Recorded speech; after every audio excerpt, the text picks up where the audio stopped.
welcome back. The goal of this video is to take a look at the marketing audience builder, advertising and networking and apply that practically on Streetchef. So number one, Ntando, I want you to just take us through the marketing channels that you currently use for Streetchef and what's the outcome been so far.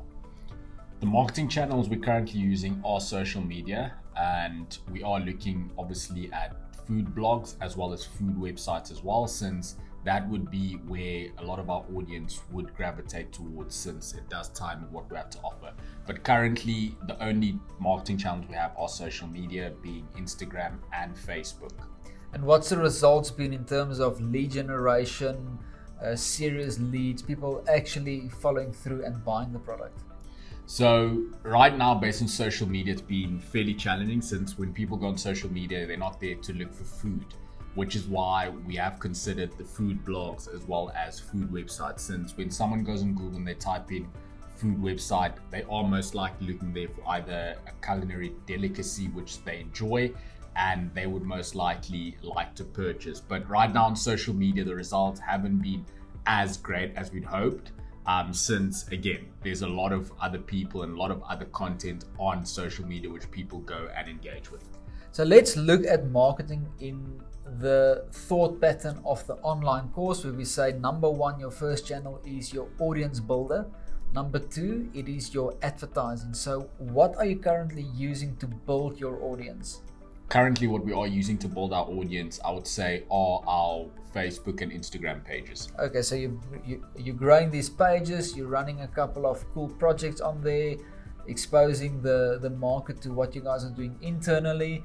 All right, that's good. You're buying space in people's minds that you are the best platform for them to use when they want to grab a quick takeaway, healthier takeaway from one of your chefs. Right.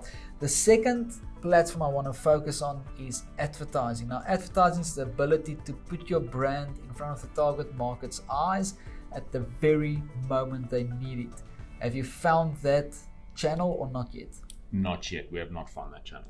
Okay, now this is absolutely key, because this is changing marketing from thumbsuck assumptions to putting it in front of the target market's eyes at the moment they need it, which makes it much more relevant. Right, so the first thing you need to implement is an understanding of who the target market is, when they need your product, and what they will use to get to your product. Right, so if we think about that practically, we know the target market is going to be the single moms, stay-at-home moms, or people that just wants a simple lunch or dinner. Right, so that's the target market. Your next question now is, okay, we've identified that it's the home-based market in South Africa, residential-based. You got to ask yourself now, where's my market's attention at, number one, and where will they go when they need my product? What do you think, just based on those two questions, how can you implement advertising into your business?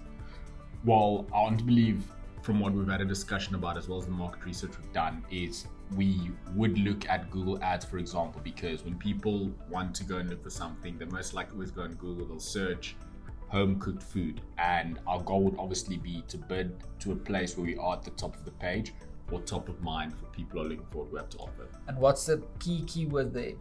Home cooked food as well as order in. Order in, that's where the most searches came from, as well as home cooked food.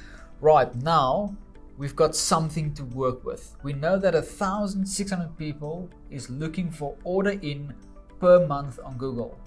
That gives you an estimate, real life figures to make a projection on.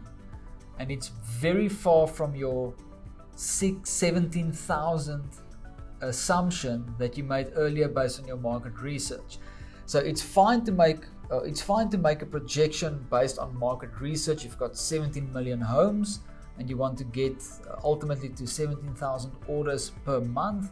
The question is, how do you get your brand in front of them to make the order?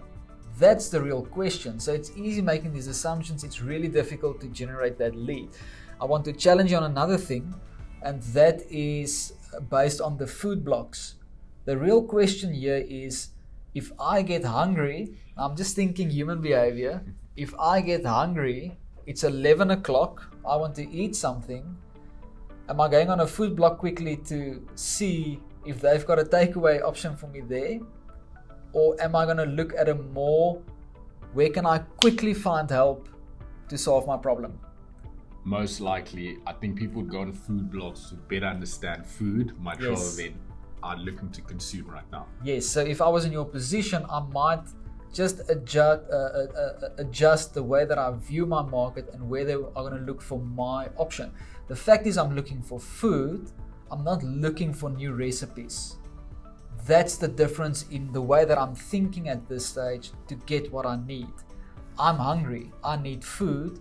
I'm going to go to a lucrative option like Google or Google Maps in this case. Google Maps will now play a big role because it's relevant. I want to see in my area who can help me with a quick meal and how far are they. All right, and that's if I was in your position where I would really invest in advertising.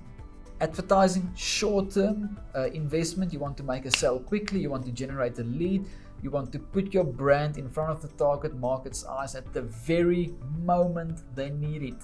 Timing is crucial. When you get me the first time and I'm happy, you have my details on your platform, now you can build me as an audience. So it's a very interesting concept here, and that's just how I'm thinking currently about your business model. You sign up the user firstly to take one or two takeaways, then you bring them, make them part of the community, build the audience on a long-term scale. So based on that, what's your thoughts? We do definitely have to look at our channels in terms of where we get our leads from, and obviously as well that would incorporate in terms of how we convert them, because that would help us understand what are people actually looking for. So a lot of our marketing would have to be centered around people ordering in or people actually getting a home cooked meal, which are healthier than your fast food options. Definitely. I think intention plays a big role. What's my intention behind doing Facebook? What's my intention behind doing the food blogs? What's my intention on Google advertising and Google Maps? That's in a nutshell my input into Street Chef's marketing. I will see you guys in the next video.